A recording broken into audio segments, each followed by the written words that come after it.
What is going on, you guys? This is Erica's for the win. It's been a while since we've talked, hasn't it?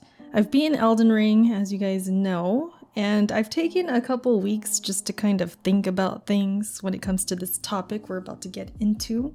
I went and did some more co-op, fought a few more bosses, and I think that overall helped me get my thoughts together better for what we're about to talk about. So this topic could be polarizing.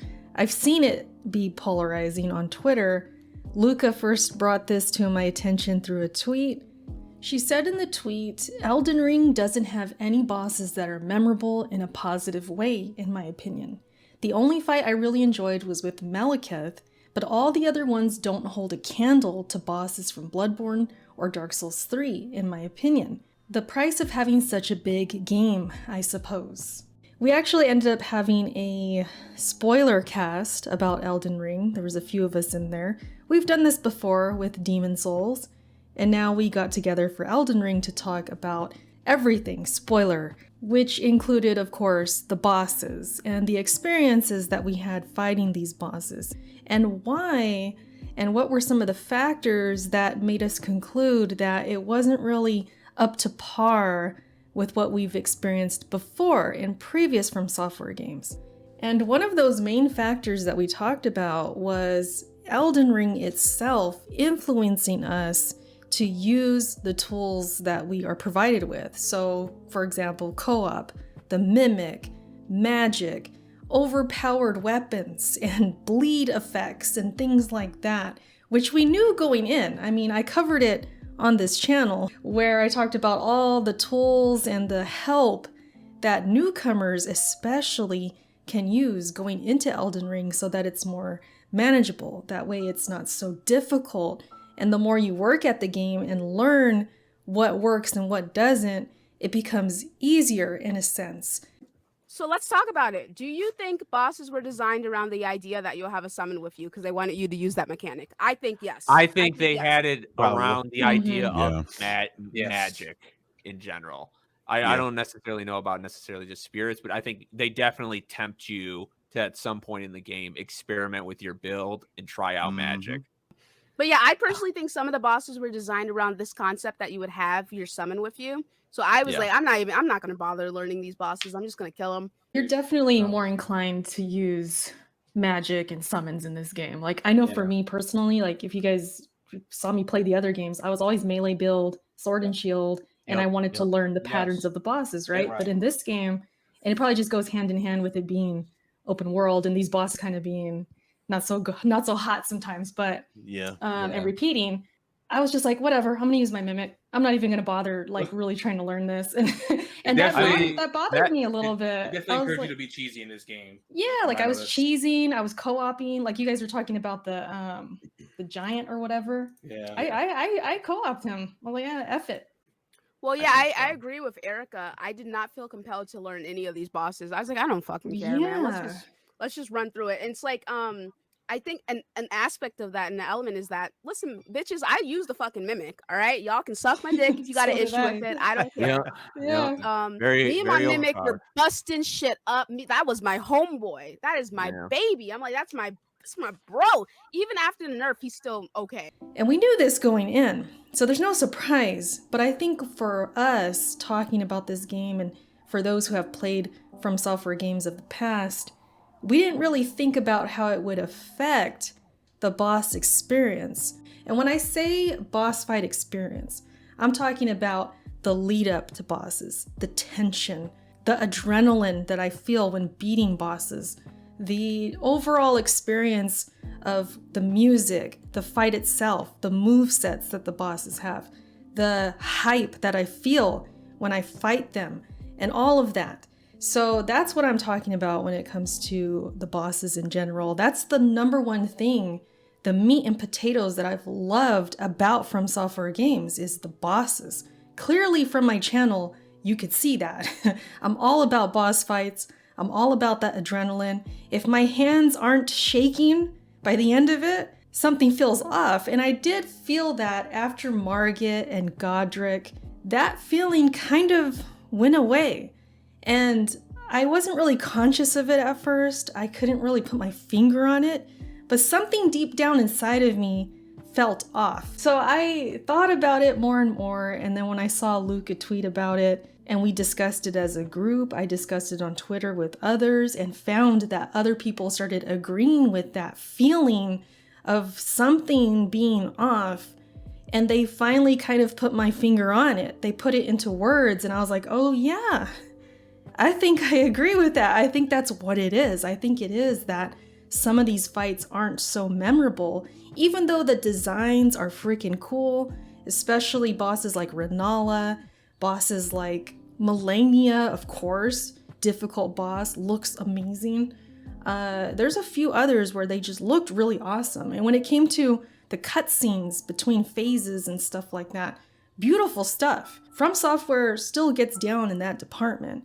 But because of the open world and how much we're influenced to use the Mimic and to use Bleed and to use OP weapons and co-op and all of that, and that open world kind of having us just jump into fights sometimes and not really having that build-up and that tension going in, it kind of made for these bosses to feel a little disappointing in a sense. And not to mention that some of these bosses, balancing issues can be a thing. There could be times where it feels like we're on par with the level we should be at, we're battling these bosses, only for them to just one-shot us into hell, which even further makes us resort to using a Mimic or using something else that's overpowered to fight them back. It only felt right, it only felt natural. Whereas I felt in the games prior, it was more natural to be solo, it was more natural to dance with these bosses and feel like I was meant to be there. And it's one of those things where, because it is the meat and potatoes and it's always been the biggest part of my experience with From Software games, it's just different. It doesn't mean it's bad. It doesn't mean the game is gonna suck now. It's just different. And now the meat and potatoes has shifted to the environments, to the open world, to the times where I just want to get past a boss because I want to see what's behind them. That happened many times. There's times where you have bosses and they're defending an area, they're guarding a gate or something like that, or another boss that's ahead of them. And many times I would just feel like, you know what? I just want to beat this boss as fast as I can because I want to see what's beyond them. I want to see what's over there because it looks gorgeous. And I was hardly ever disappointed with that. Once I got in there, saw the environment, the capital, for example, is a very good example of that. I was not disappointed. But it just goes to tell you what shifted. It went from the bosses being the main event to what's behind them. I gotta see that. And again, that's just different. And the open world, of course, is a big part of that. And of course, you have your other situations with your using your Mimic and co-op and stuff like that, and how easy it can feel and how much of a breeze, because I want to see beyond that boss. I would just default to it sometimes. I would try a boss maybe 2-3 times, and if I wasn't super interested in them or super hype off fighting them, I would just resort to my Mimic. Like, okay, well, this guy's gonna be annoying. Let me just go ahead and pull out that Mimic. But there were some bosses, like Godfrey, for example, one of my favorites of the game. I wanted to really learn his moves, and I felt very excited to want to, beat that boss. And that was awesome. That was a great feeling. There was a buildup going into his fight. You see the fog door after this area with the capital and how much I went through fighting the enemies to get there. It felt like traditional Souls-like From Software experience. Whereas with other bosses, like the tree sentinels that we see 1, 2, 3, 4, 5 times, those lose their magic over time because, for one, you just kind of get surprised by them. They're just there. There's no buildup, really. And two, we see them repeated number of times. So that was another part of it too, and we did talk about that. I know everybody mentions it when we talk about the bosses. There's repeated bosses, which is not surprising considering it's a big open world, but it is a factor. And again, once you see the boss 2-3 times after you've already fought them, they will lose their magic about them. So that has to do with it. There's a lot of factors. And when I think about the bosses of the past, from Bloodborne and Dark Souls 2, which was my first Souls, going into those boss fights sometimes were more difficult than the actual boss fights. And I remember struggling and clenching my controller and sweating just trying to get to the boss. And then having to beat that boss so I don't have to go through that again, getting there. And that tension, that nervousness, and trying my best, leaning up in my chair to get there is part of the experience. It's what makes it even more sweeter to beat that boss. And Elden Ring, with the exception of a couple times, didn't really have that feeling for me. And again, it's because that open world has such a big, deal to do with it. Even Sekiro has those moments where it's like, I gotta get through this area and I have to beat this boss. And if I don't beat this boss, it's over. Yeah, I could go out, maybe farm a couple items, maybe, but you don't level up in Sekiro, so farming isn't really as important. And it's not like Elden Ring where you can just take off to another part of the world and just go find other bosses and find other things to do, other areas. It's not the same. You had to beat that boss and you had to get good. Genichiro was the make or break in that game. I've had multiple people tell me that they quit Sekiro because of him, because he is the guy that tests you and shows you that you have to play Sekiro the way it's meant to be played. Of course, you can cheese him and there's things you can do, but when you're first playing, you don't know that, you haven't looked anything up, you gotta get good. And that's what I had to do in Sekiro multiple times. Not just him, but multiple times, or else it was game over. And Elden Ring, of course, we know isn't necessarily like that. There are bosses we have to beat to progress, but there are options where we can just leave and not have to deal with him for a while. We can go do something else. We can find a completely different boss if we want, completely different area. We can co-op, we can use magic, we can go get the mimic, we can do all kinds of things. But with games like Sekiro, the Souls games, all that, you gotta get better and you have to beat those bosses to progress. And of course, that's because it's more linear and all of that. So there's a lot of factors that go in. And again, let me say it again, that doesn't mean Elden Ring is horrible or anything like that. It's just so much of a different experience and it does affect the boss experience for me.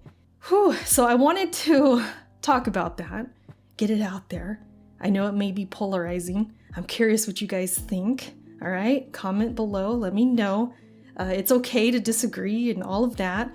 Maybe you will agree with me, who knows? Maybe I've given you at least something to think about and consider, to where when you hear somebody say they don't like the bosses as much in Elden Ring, you can maybe understand why and see it from their perspective.